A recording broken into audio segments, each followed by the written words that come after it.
Hello, guys. How are you? All right, thank you. Good, good. Congratulations on the show again.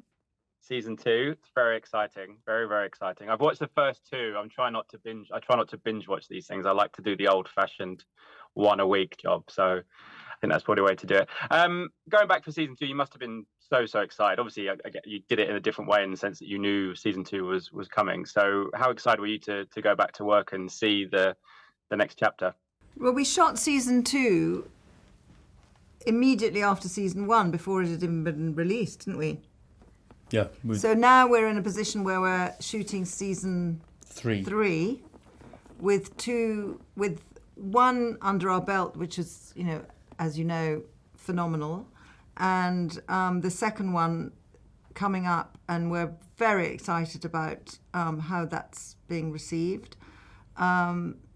And so, we've got momentum, and it's very thrilling, actually.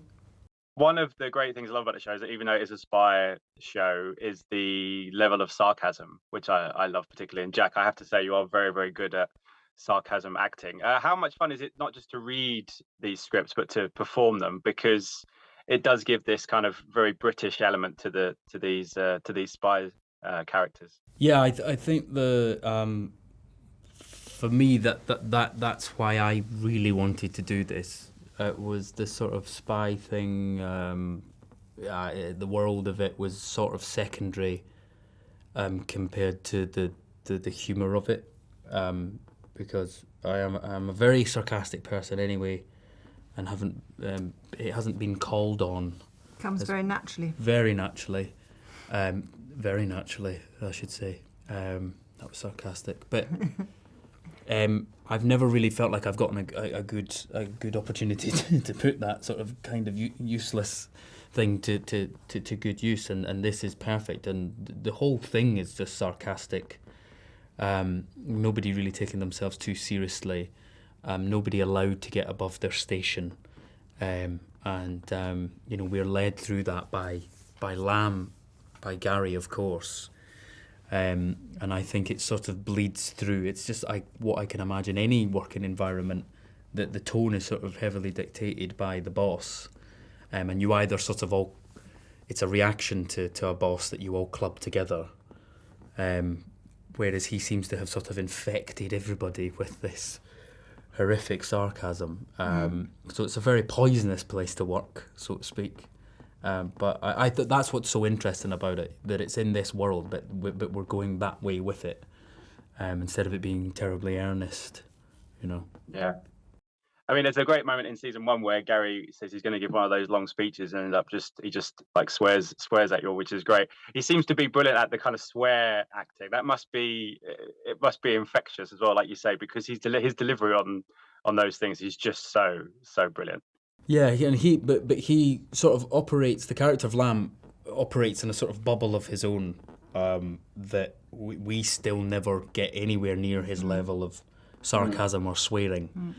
And it's almost a way in which his character can assert his authority, that he will think of a smarter, quicker thing to say than you. So I don't think, are you particularly sarcastic? My character? Yeah, she is very. Who is it that's like genuine? Is there anyone really genuine in it? Not genuine, you know. Yeah. Because they'd get blown away. Duffy, and I also think Freddie. Freddie's a bit wide-eyed. Silly, isn't he? He's a bit silly, but he's a bit wide-eyed. Anyway. I have to say, Kristin, I did think after the end of season 1 that they did deserve a new door to be bought by you or someone from MI5. I'm just going to put that out there, because that door needs repair at Slough House. Oh yeah. We could have swung on a new door in amongst that crazy, very narrow building. Yes. It is very narrow. Yeah. So I've been told earlier. Oh God, very narrow and very brown. Very brown, very narrow. Smoky hue to it. Yes, genuine. Everything's smoke stained, including Gary. Guys, I really enjoyed the show. Thank you so much again for your time. I hope it goes really well for you. Thank you. Ladies and gentlemen, you're watching Hey You Guys! Hey You Guys, huh? Hey You Guys. Is that from the Goonies? It is indeed, yes. Nice.